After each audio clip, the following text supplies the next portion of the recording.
Hello, everyone, and welcome to Slash Film Daily for Monday, April 19th, 2021. On today's episode, we're going to discuss the latest film and TV news. This is Slash Film Editor-in-Chief Peter Sciretta. Joining me on today's podcast is Slash Film Weekend Editor Brad Oman Hey, that's me. and writer Chris Evangelista. Hello. Okay, so we have a lot to catch up on. Let's start first with a couple of big projects that are going to be filming overseas. Let's start first with Furiosa. Brad, you wrote the story up for slashfilm.com. Tell us about it.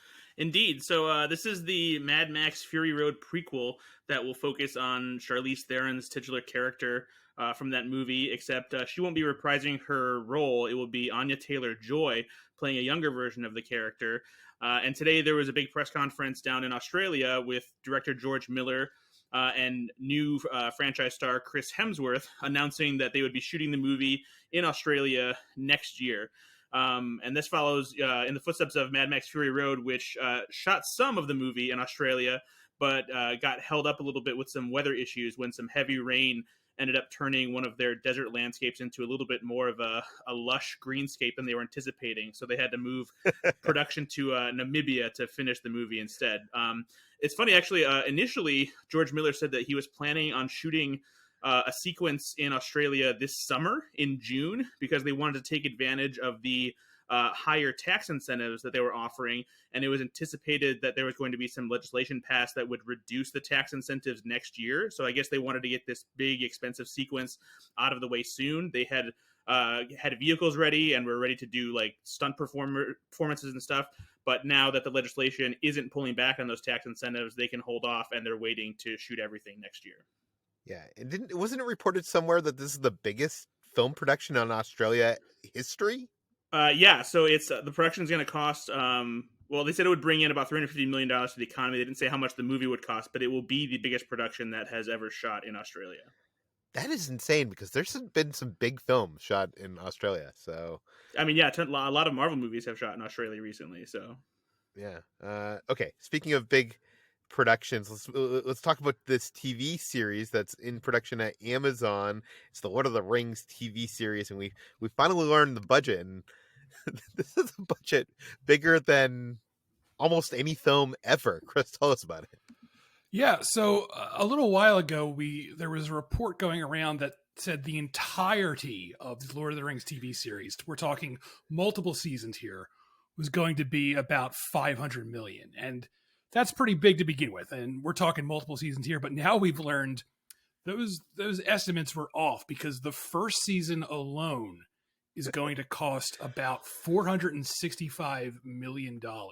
And which means that if they get to multiple seasons, and right now the plan is for at least 5 seasons of this, it's going to go way over that. And for reference, that's 5 times more than the final season of Game of Thrones costs. So it's a lot of money, but Amazon has deep pockets, so I think they'll be okay. I think they can afford this. Well, yeah, I mean, it makes sense, Chris. They have 5 times as many episodes as Game of Thrones has in a season, right? No? Probably not. I don't know. I'm guessing not. Yeah, that is a lot of money to spend on a TV series that you don't even know. Well, I mean, it is Lord of the Rings. It has to be huge, right?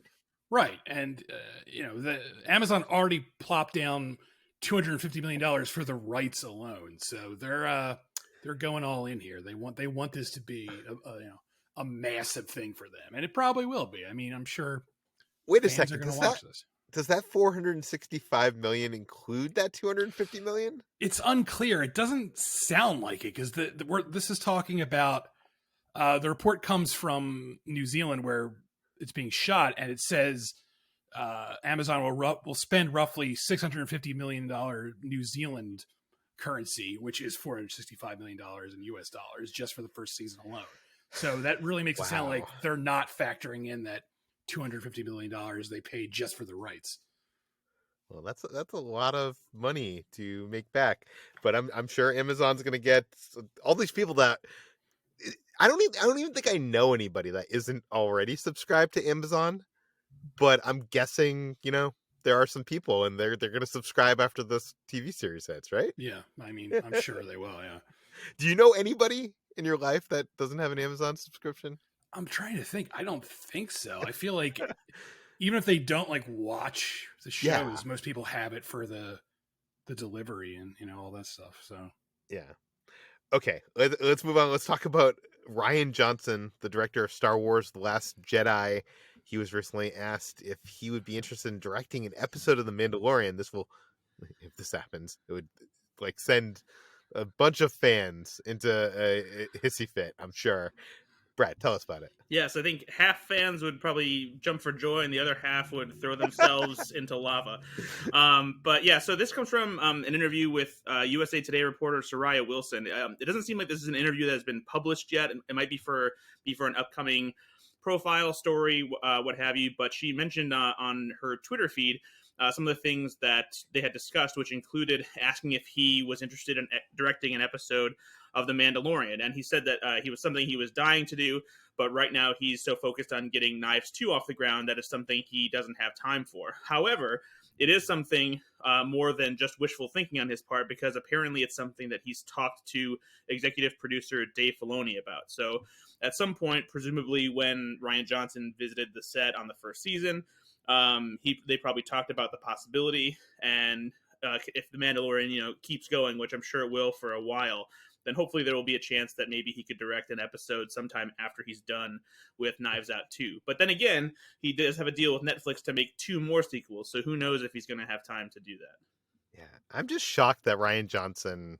he's like such a great guy, such a nice guy. And I've seen some of the hate being thrown his way. I've been in Twitter threads that, have included me and him, and just seeing the visceral, the vicious response that he's gotten. And I'm surprised that he would ever want to step into the Star Wars waters ever again. If I was him, I'd be like, I'm okay making some Knives Out sequels for Netflix. Like, we'll just play over there. But apparently he says he's dying to do it, which generally I would write one of these stories off, because, a filmmaker gets asked something like this in an interview, and what is the filmmaker going to say? Like, no, I'm not interested in that, or, They usually say something like never say never, or something like that. But it is interesting that he has actually talked to Dave Filoni about it. Yeah. I would love to see him do that, because he's done a bunch of TV in the past. He did some episodes of Breaking Bad. He did, of course, Terriers, which I did, underrated TV show. And he has that great bottle episode of Breaking Bad. I would love to see a bottle episode directed by him in the Mandalorian universe. I think that could be very cool. There's some other opportunities too. Maybe there's a chance he could do something for Book of Boba Fett or the Ahsoka series. There's a lot of opportunities there. Yeah, it'll be interesting to see if it happens. It's funny, because I feel like the half of Star Wars fandom that you were mentioning that hates Rian Johnson, they're the half that's like, Jon Favreau and Dave Filoni are saving Star Wars, and Kathleen Kennedy needs to be fired and stuff. And just, what happens when Dave Filoni hires Rian Johnson to direct an episode? Those fans explode. No, they'll come up with some like weird QAnon conspiracy theory where they're like, Kathleen Kennedy is blackmailing him or something. That's literally what will happen. I guarantee. It's just J.J. Abrams in a Rian Johnson costume. Yeah. I remember when they had these theories that Kathleen Kennedy was not involved at all in The Mandalorian. She didn't step on set. And then, like, I was at some event and Kathleen Kennedy, like, was one of the panelists, and she mentioned how, like, her time on set and seeing the what is it called? Stagecraft? Yeah, the volume. Yeah, the volume. And she was talking about that, and then like I reported that, and they were like, "Oh no, she was just there one day." And then like they come out with the Disney Gallery of the Mandalorian behind the scenes episodes, and you see her like all over the set. So I don't know. Peter, are you suggesting these people actually don't understand how things work? Is that what you're saying? Yeah. I don't know how they thought that an executive, the person running Lucasfilm, would not be involved in, the biggest thing going on right now in the company. But okay, let's move on. There's a big story today. This one actually kind of excites me. I'm excited about this, Chris. Rock'em Sock'em Robots is going to be a movie starring Vin Diesel. Tell us about it. That's right. Mattel and Universal and Vin Diesel are all teaming up to turn Rock'em Sock'em Robots, which is I would call it a toy, but it's also a game. It's like a toy game, and it's been around since. It's on board game shelves, even though it really Yeah. isn't. And it's been around since the 60s. And for those, if you somehow don't know what this is, listener, it's a game where two plastic robots stand in a tiny boxing ring and punch each other until one of their heads flies off. And that is going to be a movie starring Vin Diesel. And Vin Diesel is also going to produce it. And in the quote he released, he was saying that he thinks this property has the type of world-building, franchise-making potential of other things he's been in. So he wants to turn this into like a full-blown Rock'em Sock'em Robots franchise. And I don't really know how that will work. We don't really know what this movie is going to be. We don't know if he's going to be one of the robots or he's going to be one of the people controlling the robots, kind of like that movie Real Steel with Hugh Jackman. Well, he's already been a robot before, right? That's right. He was the Iron Giant, and he was recently what was that movie? Bloodshot, where he's kind of like a sort of robot. He's got like nanobots inside him. I'm pretty sure he's a robot in Fast and Furious too. Yes, that's right. Yeah, he's a robot in that. For the longest period of time, like people would be like, "Vin Diesel's a bad actor." I'm like, "Well, you could look at Iron Giant." Like, that would be the movie I'd point to. I think Vin Diesel can actually do a good performance. Yeah. If like Saving Private Ryan is, I think, a great example. That was like before he became a star, and he has like a supporting role in that, and he's actually pretty good in that. So I think with the right material, Vin Diesel can act, and maybe this is that right material. Rock'em Sock'em Robots. Chris, did you ever play with Rock'em Sock'em Robots when you were a kid? You know, I never had one, but I definitely remember like a neighbor having one, and I used that one. But I don't think I ever actually owned the Rock'em Sock'em Robots game, even though I did enjoy it as a child. Yeah, I never owned it. It was one of those toys that like you would always see over a friend's house and be like, "Oh, can I play that? Like that looks so cool." Yeah, exactly. Brad, do you have any history with Rock'em Sock'em? I had the same thing where I didn't have it, but I played it at other people's houses who did have it. But like for me, I just feel like we already had a Rock'em Sock'em Robots movie. It's called Real Steel, and it's great. Yeah. If you haven't seen Real Steel, it's awesome. So just make a sequel to Real Steel and like just leave it at that. Yeah, well, the problem with that movie is great. I agree with you, and it was directed by Sean Levy. But the problem is he got like pulled into like the TV world with Stranger Things and all the stuff he's doing now. I agree with you that does there need to be a Rock'em Sock'em movie? I don't know. That said, I do think the way to do this, I said this in our Slack channel, is to have like this ring, and outside the ring there's like all these, like it's a battleship of controls, like these clunky huge levers that like the person outside the ring has to like run from side to side and pull things and press buttons. I don't want to see, like in Real Steel it was like this like small remote control, right? It depended. There was like some robots had like a team at like a computer station. Yeah. Like the one that Hugh Jackman as kid had like a remote control with voice command. So it depended. Yeah. Well, the thing I like about the robots in the game, it's so funny that they're making a movie out of this because there's really like no story whatsoever about this. But the thing I like about them is they're so clunky, and I feel like that is what this needs to be, is like clunky robots. A steampunk Real Steel. Yeah, well, yeah. Why does everybody make fun of steampunk, Brad? You'll have these crazy old tycoons with top hats and goggles building their robots and fighting. That would actually be amazing. I would love to see that. And they're like, they have like, you can see like their gears and shit. Yeah, I want to see that. Let's make that movie. I'm not a huge steampunk fan, but that sounds pretty cool. Yeah, and like Abe Lincoln could be in there for some reason. I don't know why. He's like ringside at the fight. Like, I've come to see these mechanical men fight. 407 fights ago. Yeah. I'll watch that only if Vin Diesel has like one of those like twisty mustaches. Or he's playing Abe Lincoln. Vin Diesel. Like, it's me, Abe Lincoln, here to watch the robots. Okay. I don't even know where I was. I had a transition planned for the next story, but I've completely lost it at this point. So the Spider-Man No Way Home is the next in the What's going on there? Is there like a droid making noises in the background? It's one of the Rock'em Sock'em Robots calling in. Oh, okay.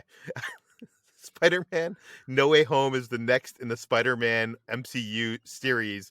And we've previously reported, it's been reported and confirmed that Alfred Molina is going to be a part of this as Doc Ock, but he did an interview recently where he did what you're not supposed to do. He talked about it. Like, I don't know if he read his NDA or what, but Brad, tell us about it. Yeah, so I mean, it was, we were pretty sure that this was an accurate report, but Alfred Molina has confirmed that he is returning as Dr. Otto Octavius, or Doc Ock, for Spider-Man No Way Home. There have been rumors that haven't been confirmed that this Spider-Man movie will head into the multiverse, might feature Tobey Maguire and Andrew Garfield reprising their own versions of Peter Parker and Spider-Man from their respective franchises. And Alfred Molina has confirmed his return. And he even went so far as to talk about exactly where Spider-Man No Way Home will catch up with Doc Ock again.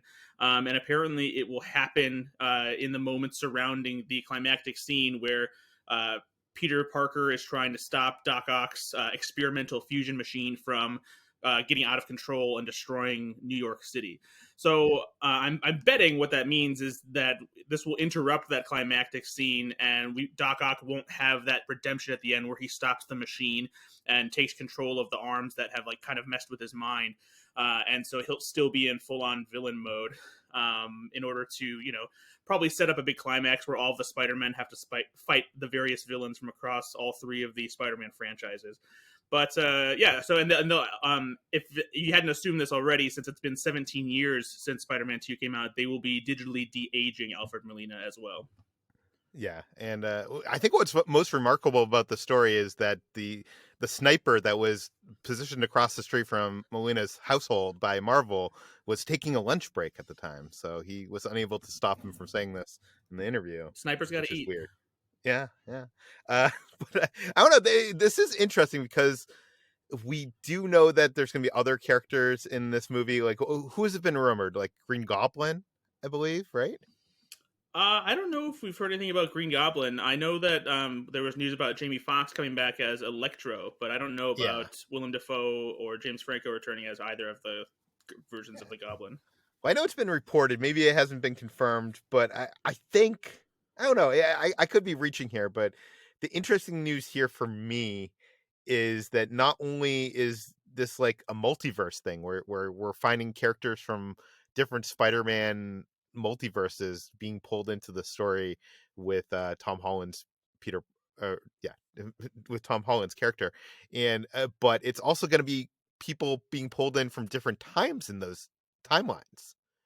Maybe, apparently, if Green Goblin is in the movie. I don't know if Green Goblin's in the movie. I'm not confirming or denying anything here. But you would think that like it's not just all in one. I don't know. I don't know. That seems really interesting to me.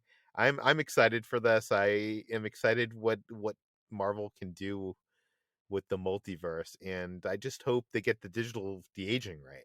But Marvel's been pretty good on that front, haven't they? Yeah, the way that they've done digital de-aging with like Robert Downey Jr., Kurt Russell, Michael Douglas, Samuel Jackson, it's all been really good. Yeah. Okay.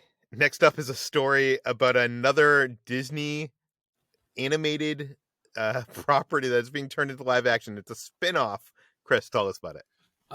Yes. So Kristen Wiig and Annie Mumolo, who they did Bridesmaids, and they recently did the wonderful and silly Barb and Star Go to Vista Del Mar, are now making a Disney movie that's a spin-off of Cinderella that's going to focus on her wicked stepsisters.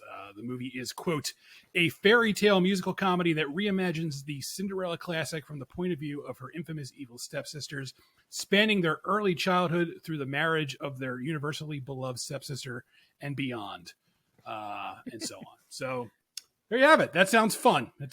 I like these two women and their films. I don't know how interested in this plot I am, but after Barb and Star, I'm pretty much in the tank for whatever else they're going to do next. I will say that the stepsisters are like so much fun. Last time I was at Magic Kingdom in Disney World, we ran into them, and they're just such fun characters, and I could totally see what they might be able to do with this. And it also seems like it's kind of a Cobra Kai kind of take on this, where it's going to put them in the forefront, and like Cinderella's messing everything up, and I don't know. I think there could be some fun there. Brad, I know you're a big fan of their last movie. What do you think of this? Yeah, I mean, I'm down to see anything that they want to do, and this sounds like a fun twist on some familiar characters. So yeah, just let me see it. Yes. Okay. Lastly, I'm not sure if you guys know this, but the Oscars are happening next weekend. Is that correct? This weekend. That's what I meant. This week. Sorry, this upcoming weekend. Yes. It doesn't seem like that's. I don't know. No one's talking about it. I don't know. I see film Twitter, but nobody in the real world seems to be talking about the Oscars. But yeah, it's gonna be weird this year. Brad, tell us about it. Yeah, so I mean, obviously because of COVID, award shows have had kind of the wind sucked out of their sails. Not that award shows were the most exciting thing to begin with, before the coronavirus pandemic, but it's hard to have these big in-person events that gather, Hollywood's finest for an award show where everyone drinks and glad hands each other. So even though the awards will be in person this year, with the winners accepting giving speeches in person, both in the United States and across the pond, there will be a different approach to the format that will shake it up. We don't necessarily know specifically what these ideas are or how they're going to change it, but Steven Soderbergh is one of the producers on the ceremony this year, and it said that they just really they wanted to kind of just step outside of the comfort zone of the traditional award show format. He said that it's going to feel like a movie in that, quote, there's an overarching theme that's articulated in different ways throughout the show.